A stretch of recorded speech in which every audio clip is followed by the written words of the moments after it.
Samuel chapitre 9, le verset 1 à 20.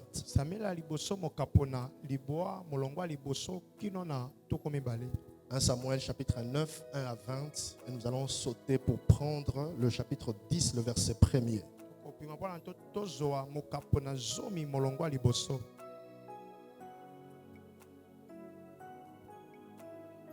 La parole de Dieu dit, il y avait un homme de Benjamin nommé Kis, fils d'Abiel, fils de Tseror, fils de Bekorat, fils d'Aphia, fils d'un Benjamite. C'était un homme fort et vaillant.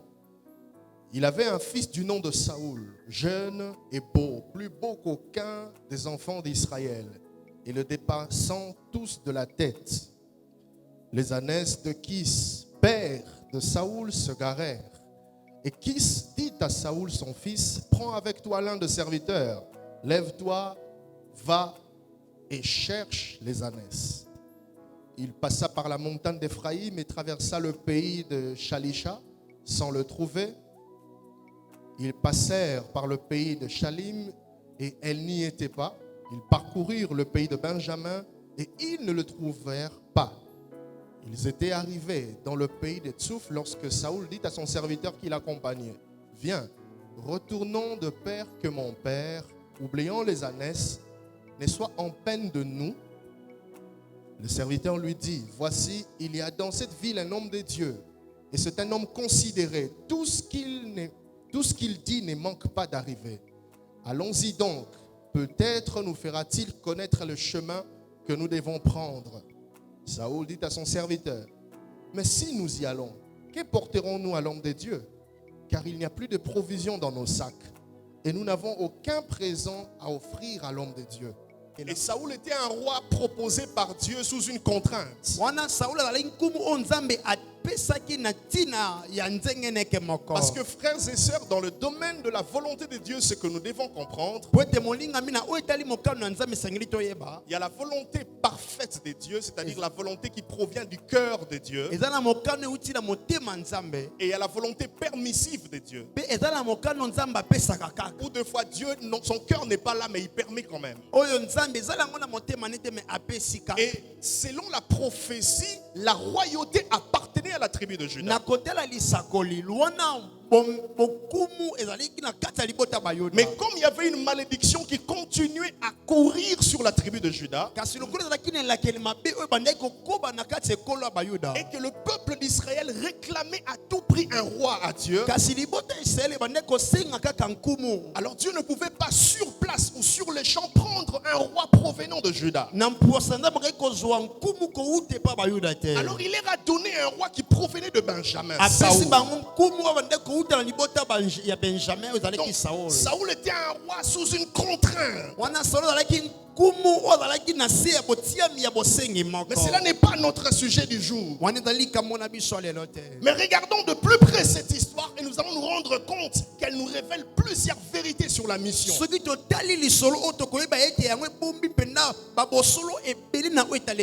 La toute première vérité que ce passage nous révèle sur la mission ou sur l'évangélisation, c'est d'abord l'égarement des ânesses. La Bible dit que les ânesses du Père furent égarées. Les ânesses représentent les troupeaux du Seigneur. Les ânesses représentent les brebis perdues. Les ânesses représentent les âmes perdues. Les ânesses représentent les âmes égarées qui sont à l'extérieur. Et ils ont besoin d'être retrouvés et ramenés dans la bergerie. Dans Jean chapitre 10, le verset 16, Jésus dira, j'ai encore d'autres brebis qui ne sont pas dans cet enclos. C'est-à-dire que d'autres d'autres brebis sont encore à l'extérieur. J'aimerais vous dire ce matin, frères et sœurs, lorsque Dieu regarde le monde, Dieu voit essentiellement deux choses. Dieu voit les sauvés et les non sauvés. Dieu voit ceux qui sont dans l'église et ceux qui sont perdus à l'extérieur. Et l'église en tant que corps du Christ doit avoir cette vision céleste. Cette vision sur le salut de ça. Cette vision sur le perdu qui sont à l'extérieur. Au-delà de nos besoins, au-delà de nos requêtes, au-delà de nos attentes ou de nos demandes, nous devons apprendre à considérer les intérêts de Dieu. Amen. La deuxième vérité que nous enseigne ce texte sur la mission, c'est l'envoi du Père. C'est Kis le Père qui envoie Saoul le fils. C'est le Père qui a envoyé le fils d'aller à la recherche de brebis perdues. Et nous, Église, nous avons reçu le mandat dans Matthieu 28, 18 à 19.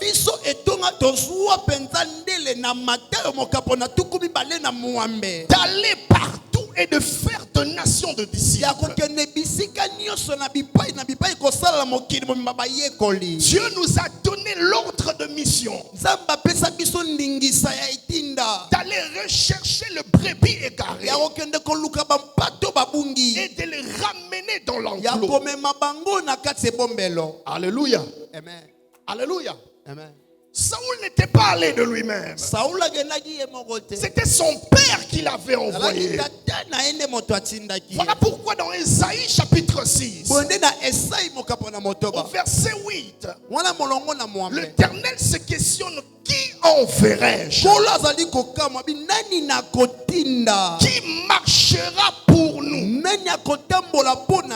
C'est l'Éternel qui envoie dans le champ de la mission. On ne peut pas se lever un matin et aller soi-même en mission. Il faut recevoir les mandats célestes pour aller dans le champ. Et le tout premier mandat que tout chrétien a reçu, c'est d'aller faire de nations de disciples. Nous y reviendrons un peu plus bas. La troisième vérité que nous enseigne ce texte, en rapport avec la mission, c'est l'accompagnement du serviteur dans la mission.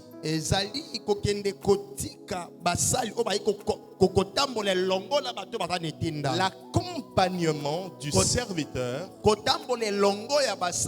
dans la mission. Écoutez le contexte. Saoul était fils d'un homme riche.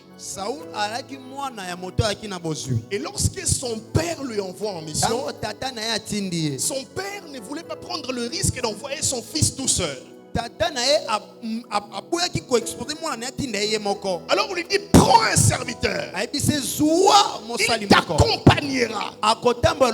Il sera ton guide. Il sera ta sécurité. Il fera office de protecteur. Il sera à tes côtés. Lorsque tu auras un besoin, celui qui pourvoira à ce besoin. Et ce que j'aime dans le monde, Christ nous a donné, c'est que Christ, avant d'envoyer, il a dit aux disciples: attendez la venue du Saint-Esprit. Le Saint-Esprit est notre guide dans la mission. Le Saint-Esprit est notre protecteur dans la mission. Le Saint-Esprit est celui qui nous conduit vers le chemin de la mission. Jésus, connaissant le rouage de la mission, il savait que si j'envoie Pierre tout seul, il n'y arrivera pas. Si je laisse Jean tout seul, il n'y arrivera pas. Si je laisse Jérémie tout seul, il n'y arrivera pas. Alors le Seigneur a dit ceci: attendez l'Esprit. Alléluia. Amen. Et vous allez voir que dans la suite de l'histoire, à un moment donné, le serviteur qui accompagnait Saoul, il a joué un rôle important dans la destinée de Saoul. Il lui a même fourni un présent pour donner au prophète. Et ce que j'aime dans le terrain de la mission, le Saint-Esprit est celui qui nous fournit les dons spirituels pour faciliter la mission, pour nous permettre d'atteindre les objectifs de la mission. Amen. Amen. La quatrième vérité que nous enseigne ces passages, la quatrième vérité que nous enseigne ces passages, c'est la rencontre de sa véritable destinée. La rencontre de sa véritable destinée. Alors que Saoul était à la recherche de Zanès, la royauté le recherchait. Écoutez, si Saoul avait refusé l'ordre de son père d'aller dans le champ de la mission, il n'aurait pas rencontré la royauté.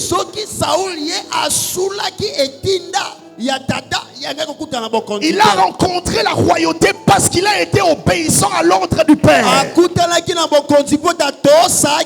n'y a pas de destinée sans obéissance. Il n'y a pas de gloire sans obéissance.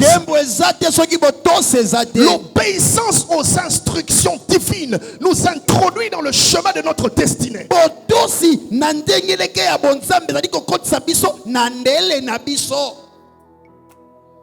Alors qu'il était sorti pour le service du Père, il était sorti pour les intérêts du Père. Ces années-là ne l'appartenaient même pas. Ça appartenait à son père. Il pouvait dire: papa, tu ne peux pas envoyer quelqu'un d'autre. Papa, tu ne peux pas aller toi-même. Pourquoi c'est à moi que tu demandes? Parce que je t'envoie sur le chemin qui conduira ta vie vers sa vraie destinée. Voilà pourquoi la Bible dit dans Matthieu 6: cherchez premièrement le royaume. Écoutez, lorsqu'on dit premièrement, c'est qu'il y a un deuxièmement, un troisièmement.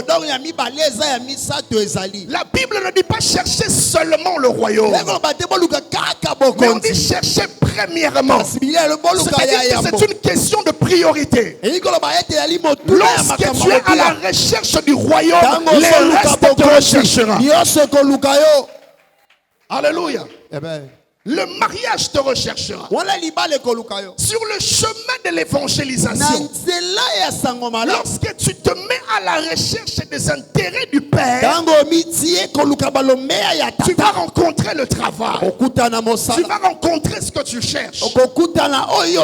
Ta vraie destinée est cachée dans l'obéissance aux instructions divines.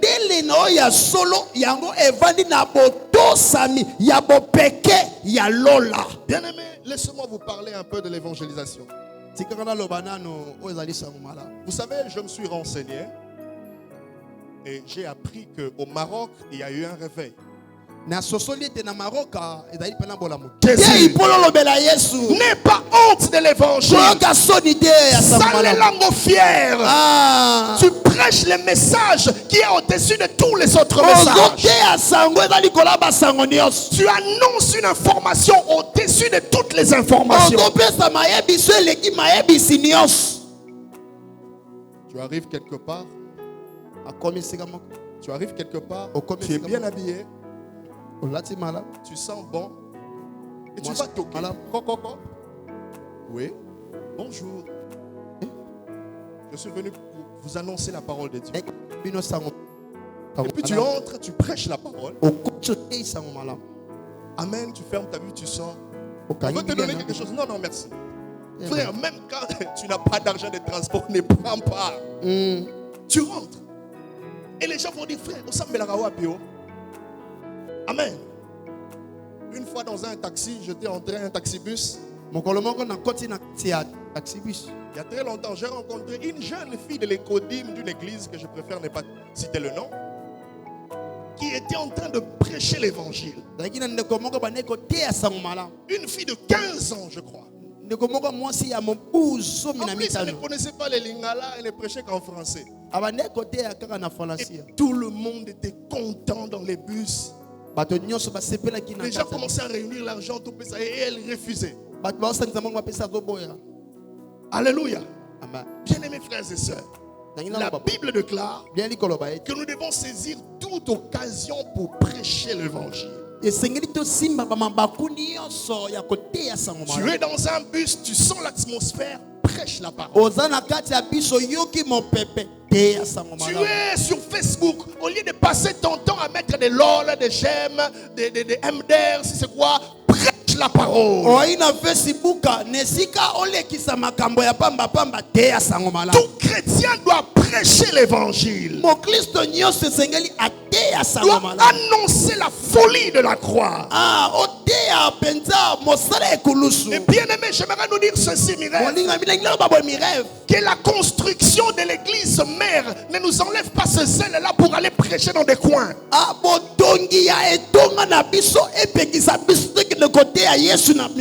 que nous risquerons de tomber dans une certaine maladie. Ou habitués au confort, nous ne voudrons plus aller dans des terrains compliqués pour prêcher l'évangile. La mission principale, c'est d'aller sauver les perdus. Qui enverrai-je? Qui marchera pour nous? Qui marchera pour nous? Ce matin, Dieu se pose cette question. Qui enverrai-je? Les ânesses sont dehors. Les ânesses sont perdues. Qui enverrai-je?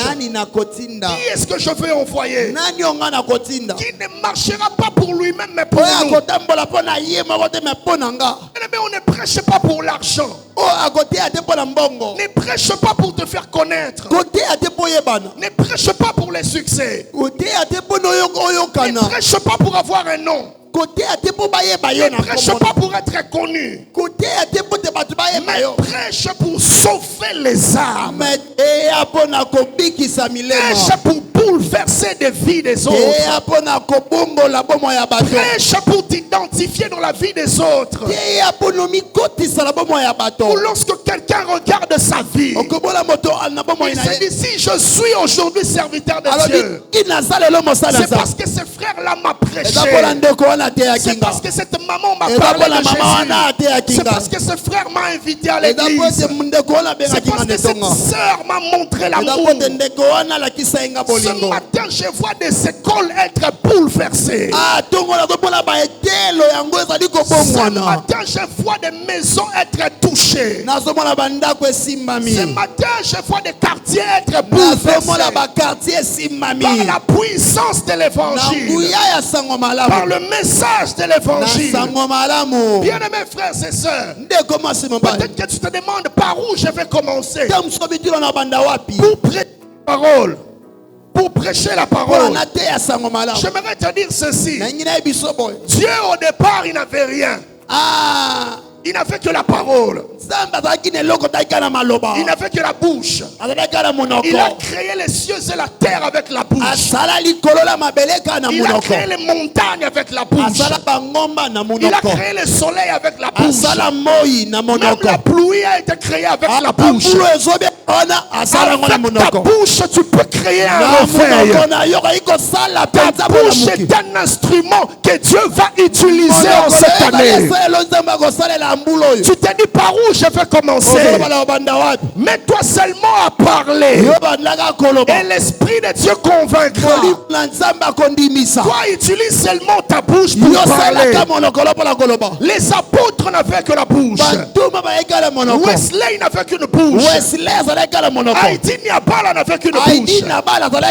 Fernand n'avait qu'une bouche. Emma n'a qu'une bouche. Et nous avons aussi la bouche pour parler. Ce matin, la bouche que Dieu t'a donnée peut créer des choses. Ta bouche est capable de transformer tout un continent. Bien-aimé, comment pouvez-vous imaginer que des païens, des mondains qui ont chanté des musiques, des chansons, et leurs chansons ont influencé des générations. Ils ont influencé les générations sur même la façon de parler, la façon de s'habiller. Tu verras quelqu'un qui marche comme Kester, quelqu'un qui s'habille comme Papa Wemba. Il essaye de parler comme Ngama. Rien que par leur bouche, ils ont influencé de générations. À combien plus forte raison ta bouche qui a le Saint-Esprit, par ta bouche, tu peux impacter des vies. Tu peux toucher des vies. Tu peux impacter des vies. Parce que tu as reçu les mandats. Ce matin, Dieu cherche des canières d'âme. Je vous le dis et je suis sérieux. Dieu cherche des canières d'âme ce matin. Regardez à Kinshasa comment les gens meurent. C'est pas possible. Mais est-ce qu'ils meurent avec Jésus? Quel est leur sort final? À chaque seconde, il y a un païen qui va en enfer. Parce qu'un chrétien a refusé de parler. Et je vous dis, mes frères, devant Dieu, nous n'aurons aucune excuse. Parce que ceux qui gagnent les âmes seront notre jugement. Alors que toi tu dis, Seigneur, j'avais pas le temps. Dieu va te présenter quelqu'un d'autre qui était ministre mais qui gagnait les âmes. Quelqu'un d'autre qui était plus occupé que toi et qui malgré son emploi du temps, il créait le temps pour gagner les âmes. Et ce genre de personnes serviront pour notre jugement. Ce matin, Dieu cherche un gagneur d'âme. Dieu cherche quelqu'un qui ira parler. Dieu cherche quelqu'un qui amènera le réveil. Dieu cherche des hommes qui vont parler pour lui.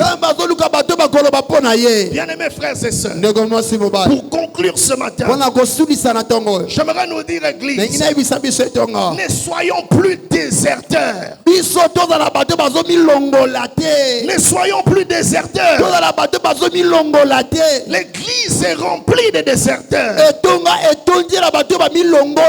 Pendant que le péché est en train de grandir, les sectes grandissent, l'homosexualité grandit. Hier on connaissait les bars qui fermaient et qui devenaient des églises. Aujourd'hui les églises ferment et redeviennent des bars. J'ai pris ce matin que Dieu te sorte de ta distraction. J'ai pris ce matin que Dieu te sorte de ta lourdeur. J'ai pris ce matin que Dieu te sorte de ta tiédeur. J'ai pris ce matin que l'Esprit de Dieu t'enflamme et que tu deviennes un gagneur d'âme. Et pendant que tu seras sur le terrain de la mission, c'est là que la bénédiction viendra. C'est là que la royauté viendra. C'est là que le mariage viendra. C'est là que tout ce dont tu as besoin viendra. Que Dieu bénisse sa parole. Tenons-nous debout, nous allons prier ce matin.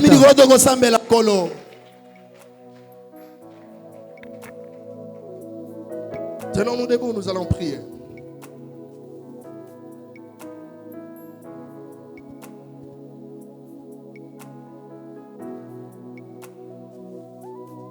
Prions le Seigneur.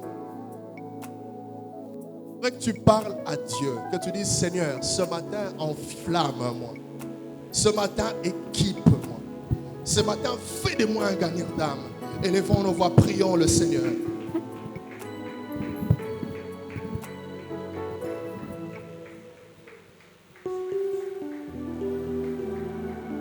Prie le Seigneur.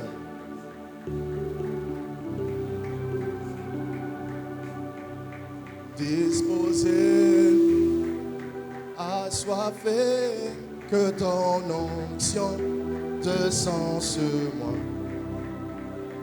Je suis disposé, assoiffé, onction descend sur moi. Je suis disposé, assoiffé, que ton onction descend sur moi. Je suis disposé, assoiffé, que ton onction descend sur moi.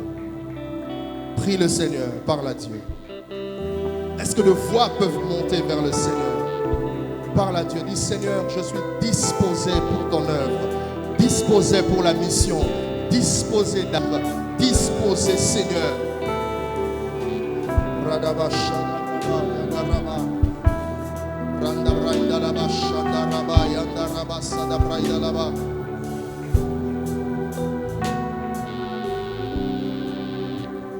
Parle à Dieu, parle à Dieu, parle à Dieu, parle à Dieu. Parle à Dieu. Est-ce que nos voix peuvent monter? On peut l'associer à nos acclamations. Prie le Seigneur. Dis Seigneur, ce matin, je suis disposé pour toi. Je suis disposé pour toi. Je suis disposé ce matin. Je suis disposé. Je suis disposé pour la mission. Je suis disposé pour l'envoi. Je suis disposé.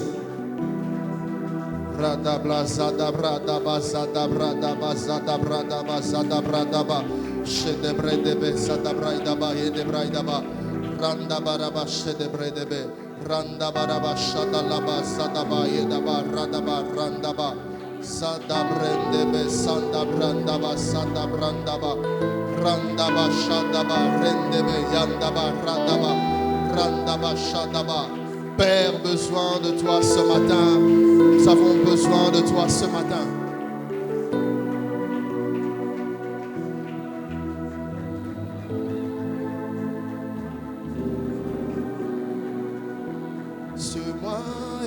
Je suis disposé. Est-ce qu'on peut le faire avec l'assemblée? Assoiffé, que ton onction descend sur moi et je suis assoiffé, que ton onction descend sur moi et je suis assoiffé,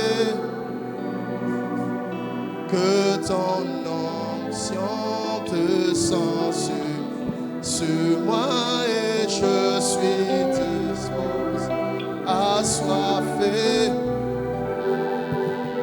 que ton onction descend sur moi et je suis assoiffé.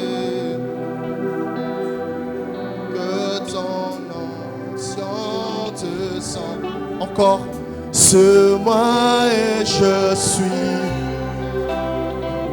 assoiffé. Chante-les de tout ton cœur. Fais de ça ta prière ce matin. Oh, sur moi et je suis assoiffé, et que ton onction descend sur moi et je suis